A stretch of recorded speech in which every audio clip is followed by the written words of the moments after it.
Welcome back to our English first additional language lessons by Miss Lituti. Today, indeed, we are going to do the play titled My Children, My Africa, which is a prescribed grade 12 play. And you should know the features of a play that is written in a dialogue format. It's often dramatized, hence we have stage directions where there are notes in your book that will indicate whether characters are moving up or whatsoever.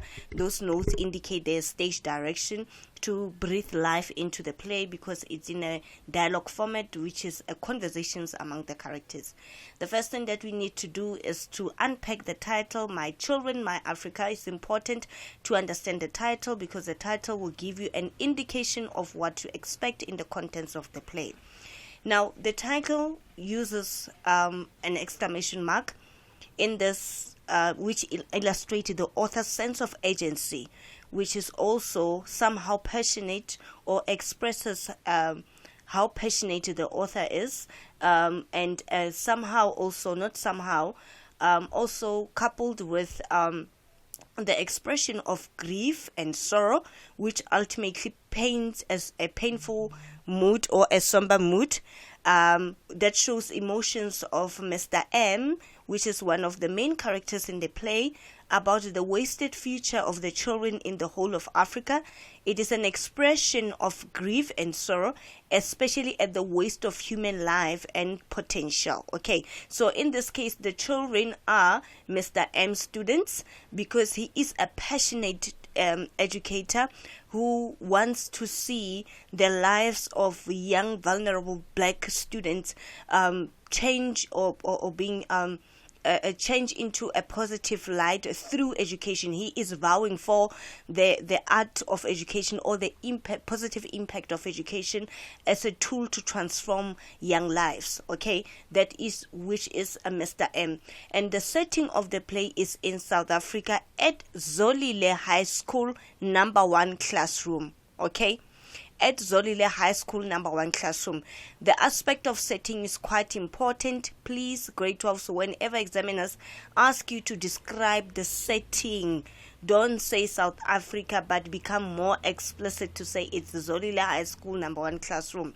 All right, now with that said, it means that we are expecting to read a story that paints, should I say, that paints pain as well as struggle, given that at the backdrop of the story, or should I say the background, it was during the period of apartheid, where the period when freedom fighters such as Nelson Mandela and other leaders were still in prison. However, there were ongoing negotiations to end apartheid. The resistance to apartheid was starting to become violent. So the time frame is important because it gives us a glimpse of or an idea of what kind of circumstances and the atmosphere, the atmosphere was like at that time, so that we understand better the events that occurred at that period in time.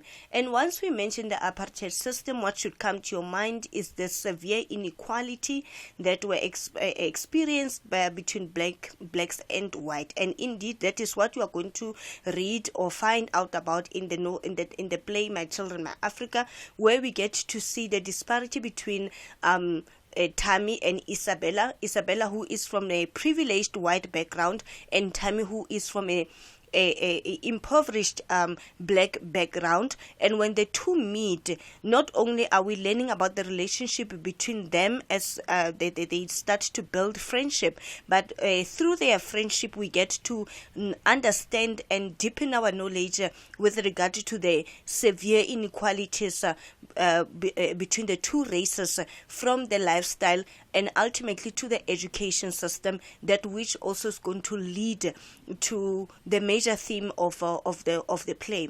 And then again, the township schools were at the forefront of violent resistance. So hence, at the later stage, we will understand why Tammy was involved in the boycotting of the classes. It is because at that point in time in South Africa, township schools were were at the forefront of violent or resistance. You think of the right of the youth of 1976, what we normally celebrate in June 16. It's what the youth of 1976 fought against, being taught all the subjects in Afrikaans. So this is the background that which you need to understand so that the play can actually make sense to you. Then apartheid was about to end in South Africa, and Figert, who is the author, attacks the ANC decisions to boycott schools. The story of the friendship of two people in this play, which is Isabella Dyson, a girl of 18 years from a white school, a Kamdebu Girls High School, and Tammy Mbikwana, who is a 19-year-old boy from a black school named Zolile High. The third main character is Mr. M, a teacher from Zolile High School. The meeting between Isabella and Tammy occurs when Mr. M organizes an inter-school debate between Kamdebu and Zolile High School.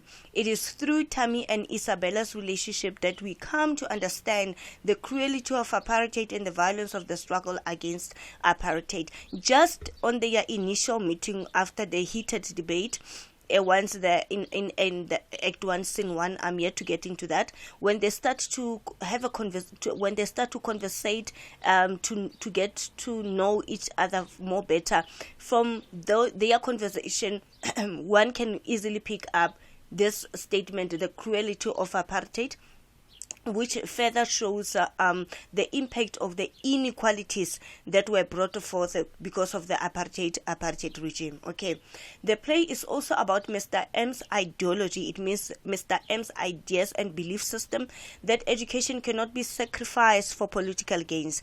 And this also statement is also important to remember the statement, because along the way, when we get to understand the main theme of the play and the main I would say when the two characters collide with that which is Mr. M and Tammy, the statement will play a pivotal role in understanding the climax of the play, because it also embraces or brings forth the theme of conflict between intergenerational conflict, where Tammy is of a different generation than Mr. M, and they do not share the same ideology. So Mr. M's ideology, which is his belief system, is that education cannot be sacrificed for political gains. However, we are going to find out at a later stage that Tammy, and bear in mind that Tammy is Mr. M's favorite student, because he is a very intelligent boy who is well spoken, who can express his views eloquently, so because he was taught by Mr. M. And along the way, we find that they do not have that a smooth relationship. That's where the conflict arises, because they do not share the same sentiments or the belief system, where Tammy at a later stage is going to boycott classes, that which is against or goes against Mr. M's ideology, if not set of beliefs, that education cannot be sacrificed for political gains. And then by the end of the play, Mr. M is killed, Tammy goes into exile, and Isabel makes a promise to the spirit of Mr. M that she will make her life useful. Now, these are the main three characters, which is Tammy, Isabella, and Mr. M. Okay. Now, I also want to direct your attention to, I also want to direct your attention a bit to other characters that may not necessarily be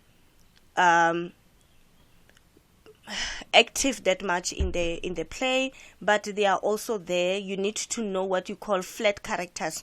These are characters that we might not see develop with the plot, like the main characters like Tammy and Isabella. They are only mentioned at a particular scene, and we do not get to know more about them. But it is also important. Remember, the first question in the examination, you are normally given a box to match the characters and the character traits. So examiners normally combine the main characters and the flat characters. So we must not only be fixated on the main characters and forget about the flat characters. We have Reverend Mbonga, who is a pastor at the Anglican Church of St. Mark. He owns a house where Mr. M rents a back room. Remember him as well. We also have Miss Brockway, who is the school principal of Kamdebu Girls High School. She She allows her students to compete in breakwater location with the Zolile High School learners. We also have Renee Vermas and Kathy Bildet, learners at Camp Debout Girls High School. They are also in the debating team that goes with Isabella to Zolile High School. And then we have Mr. and Mrs. Dyson, whom are Isabel's parents. Mr. Dyson is a chemist or pharmacist, and Mrs. Dyson works at a husband pharmacy. And then we have Lucille Dyson, who is Isabel's elder sister. She works at her father's pharmacy as well, at Karoo Pharmacy. And then we have Samuel, who works for the Dyson family as a delivery man at the Karoo Pharmacy. He is a Zionist. And then we've got Auntie. He's just mentioned as Auntie is Dyson's domestic worker. Auntie is a term usually used when an employer refers to a family helper or a domestic worker. She lives in the township in 2-roomed house without running water and electricity. Don't turn a blind eye to such descriptions where the author explicitly describes the houses where black people resided and the conditions that which black people were subjected to. These descriptions serve a very important purpose, that which is to further show the cruelty of the apartheid system and how black people suffered under the apartheid system, given the fact that even the living conditions were not as that pleasant as the ones of the white people. You get to see how Isabel presents her life compared, or rather in contrast to how Tammy presents his life. Then that's when now you get to see the discrepancy between the two races as the product of the apartheid regime. She normally gossips with Isabella in the kitchen, so Auntie's an important figure as well, because she's somehow close to Isabella, who is as a domestic worker at Isabella's house. And then we have Mr. David Kromsler, who is a school inspector of Bantu Education Administration. He wants learners to call him Omdavi. We have Omdavi. He's a motivational speaker. There's a reason why motivational speaker here is within inverted commas. Somehow it might be that it is ironic. Please remember this, and then I'll unpack it in the next analysis. As he gives up pep talks, he says the standard 10 learners are shareholders in the exciting enterprise called the Republic of South Africa. Now we need to examine the statement at a later stage. That what does he mean when he says that the standard 10 learners are shareholders in the exciting? Is there anything exciting about the apartheid regime? All his words are rather ironic, and we must find evidence in the play why these words are somehow ironic. Okay, and then we have Mr. Pinar, who is a mayor of the Camp Debout, and then we have Mrs. Mahada, who is a teacher at Zolile High School, and Sipho Mfundi is a standard 6 learner at Zolile High School. And then during the boycott, he's going to write liberation first and education later. And then what was ironic at that point in time is that Sipho is going to ask Mr. M if the spelling is correct, which is rather ironic because he believes that there must be liberation first and then education later. But then by asking for a correct spelling, it contradicts the statements. It means that it somehow shows that education must come first and then liberation later, because once you ask for the correct spelling, it means that he values education, which now contradicts what he wrote in the boycott, to say liberation first and education later. Okay, so you must note such important aspects, because in my analysis I prefer not only to narrate what the contents of the play, but also pay attention to literature dynamics, as well as what is that examiners normally ask and how you should respond to literature question pertaining to My Children, My Africa. And then lastly, we have Captain Latigan, who is the police officer who receives the names of the Political Action Committee from Mr. M. Right, and now we are going to look into Isabella and Tammy, and I'm going to make key reference to the opening scene, which is Act 1, Scene 1. Now, the book, or if not the play, opens up with a very energetic debate at Zolile High School, where Mr. M invited learners from Kamdebu, Isabella and her team members to come and debate at local school in at Zolile High School, where Tammy is going to be the main speaker of the day and Isabella was the main speaker of the day. Now, it is important to also note that this is a rare experience or to witness during that period in time during the apartheid system, where we see learners from different backgrounds or different schools, a learner from a privileged school with learners from under-resourced school. You look into how Isabella was shocked to say the class was grey, even the walls were grey. She was even further shocked during her monologue that how can one learn or acquire knowledge in such an environment. That alone shows a lot, it shows the inequalities of the apartheid system, and also show how black people were not afforded the necessary resources and equal education as compared to their counterparts that which are the whites. So it's important to note that. Now, in the opening scene, as I've already mentioned, that the scene or the play opens up with a very energetic debate at Zolile High School. Everyone is shouting over one another. It is a bit chaotic, and Mr. M calls to out of order. Tammy has accused Isabella of claiming that women are naturally more emotional than men, but Isabella is loudly objecting to this. She actually claims that women are naturally more intuitive than men. Mr. M quiets them by ringing a bell and then reads from a dictionary to remind them that debates are supposed to be orderly and regulated. So the argument were a bit heated, and then Mr. M had to interrupt and remind them of the debate protocol. And then, if I were to quote from the book itself on page 41 of your book, Mr. M even says that the enthusiasm for your cause is most commendable, but without personal discipline, it is as useless as having a good donkey and a good cart, but no harness. We are now running out of time. I'm therefore closing the open section of our debate. No more interruptions from the floor. Please will bring our proceedings to a close with a brief, I repeat, a brief 3 minutes at the most, summing up the arguments. Now, the debate essentially was vowing for a curated syllabus for men and a syllabus for educational syllabus for women. And Tammy was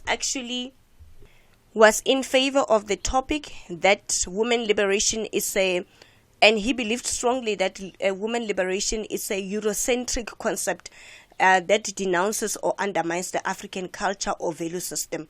Whereas Isabella strongly argues that the world has changed and women empowerment is now embraced in a modern society. For an example, she even made key reference to that women can also become astronauts. So that was their bone of contention. That was the main argument that Tammy said that there's no way that we can say women have what it takes for liberation, because that concept alone is a Eurocentric concept. When you say it's a Eurocentric concept, it means that it's a concept that was embraced by the North. It means the European countries, which somehow deviates against the belief system of the African culture. And we know that in the African culture, back in the days before modernization and freedom, men would go to work and then women would be left at home to raise kids.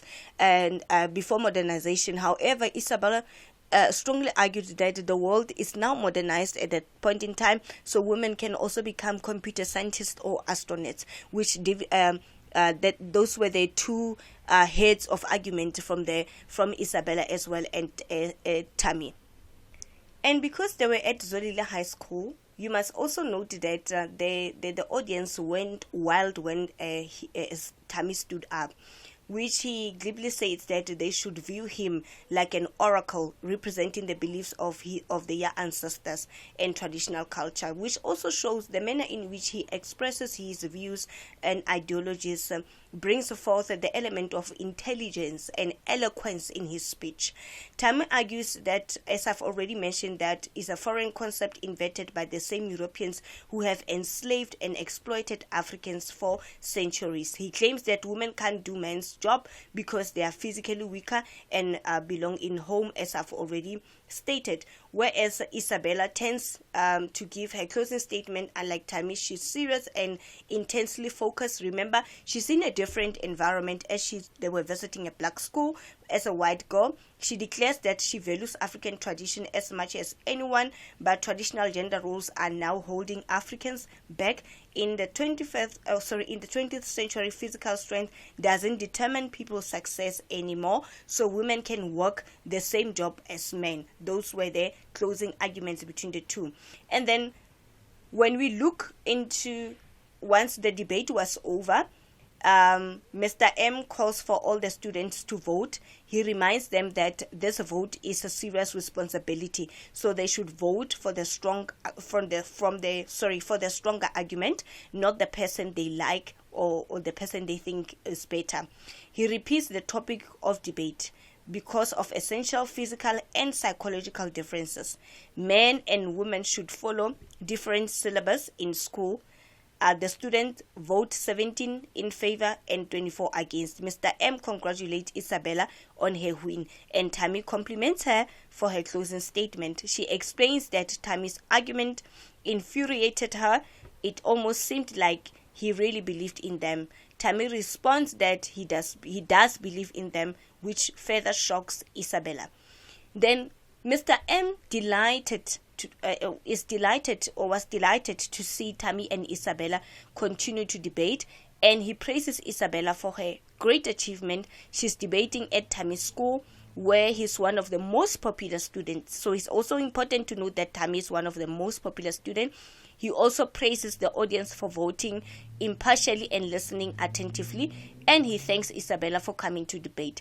He has to go to a staff meeting, so he leaves Tammy and Isabella alone to pick up their things. So it is at that point in time where the friendship between Isabella and Tammy is going to start, okay, or is going to be initiated. It's immediately after the heated debate where Isabella won, and then through the voting of the audience.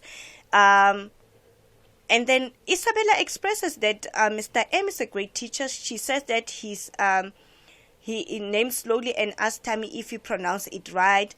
She did. Tammy says, but everyone just call him Mr. M. Tammy and Isabella awkwardly agree that they both enjoyed the debate, even though neither of them expected to. Isabella gets to admit that he's never debated a girl and a white girl at that. Tammy tells Isabella that she debated well, and she explains that she strongly believes in her argument. Isabella says that the debaters at her school are too polite, as a matter of fact, and she loved the debate at Tammy's school because of the audience that was vigorous and energetic. Tammy jokes that she shouldn't say riot in the Black Township. Now, remember, the two are now starting to ask each other questions in Act 1, Scene 1, after the debate, just to get to know each other. And we have what we call a culture shock. A culture shock in a sense that when Isabella says that the debate and the environment at Zolile High School is different compared to her polite debate at Kamdebu High School or Girls High School.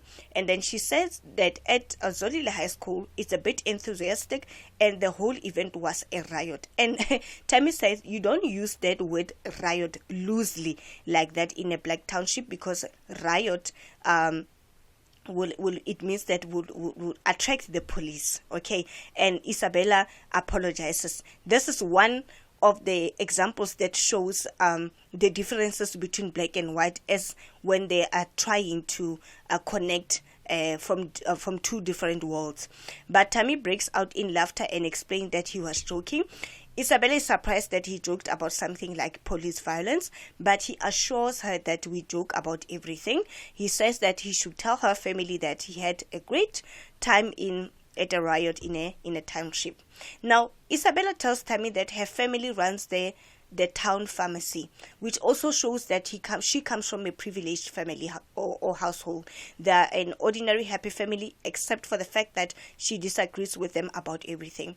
She said that Tammy can ask her anything he wants about her life. She starts by explaining that she wants to be a writer and likes hockey. Tammy asks what Isabella had for breakfast, and she describes the bowl of oatmeal that auntie, who is the family's maid, prepared for her that morning. Tammy says that she must be a writer since he's hungry, just listening to her description.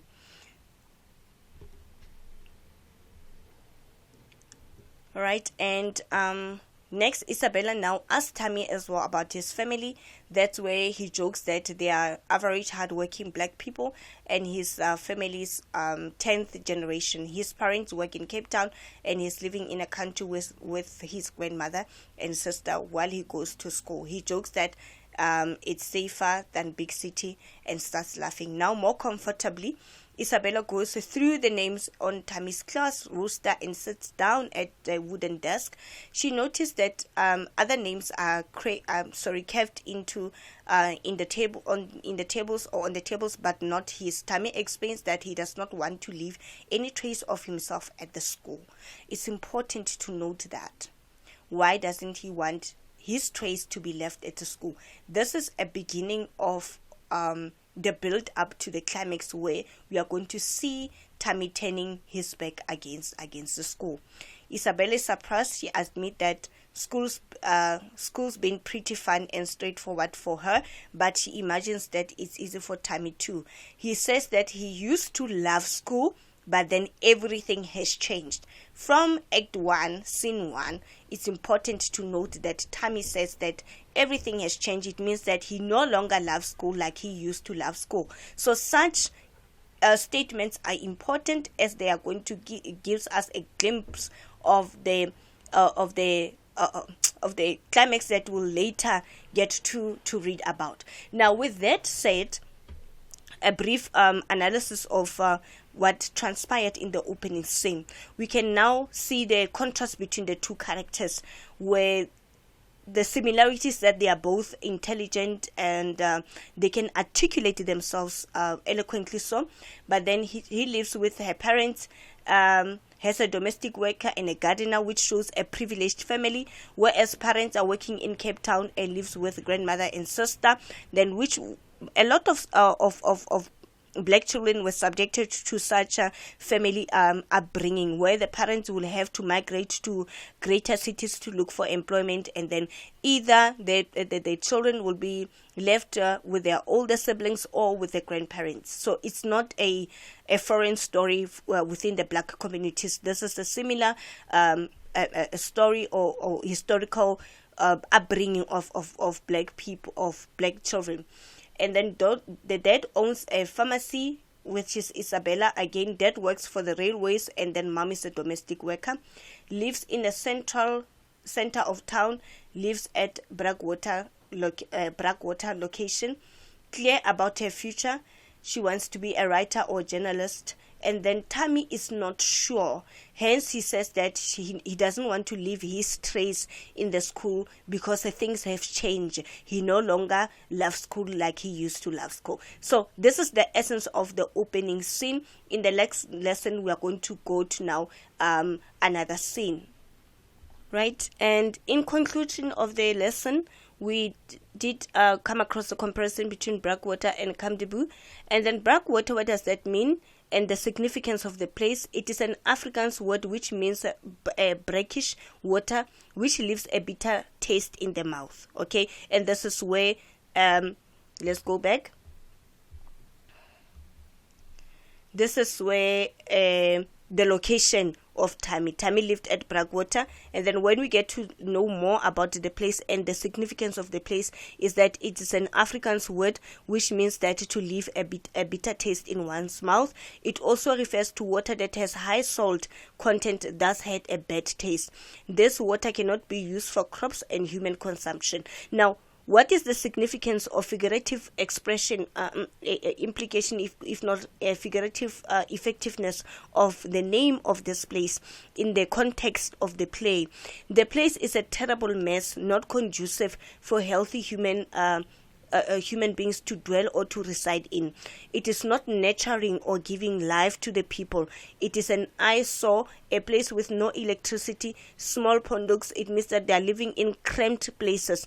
Hence the significance of the name Bragwater, which means bitter water. It means that the place does not give life to the residents there, simply because the environment is not conducive. The same way as Bragwater can be salty and salty and leaves a bad taste, which can somehow be a metaphor. Again, this also dwells to the fact of the subject of inequality that was brought forth by the apartheid system. And then Kamdebu, it's a Khoi, if not Khoi name for Green Hollow, which is a pleasant connotation.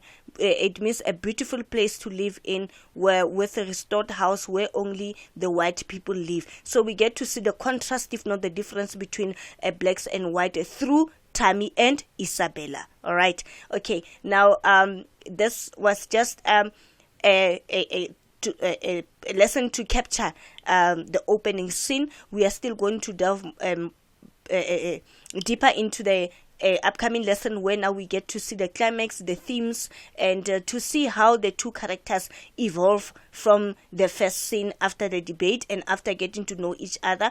And through their conversation, we also got to know the deeper impact of the inequalities between the blacks and whites.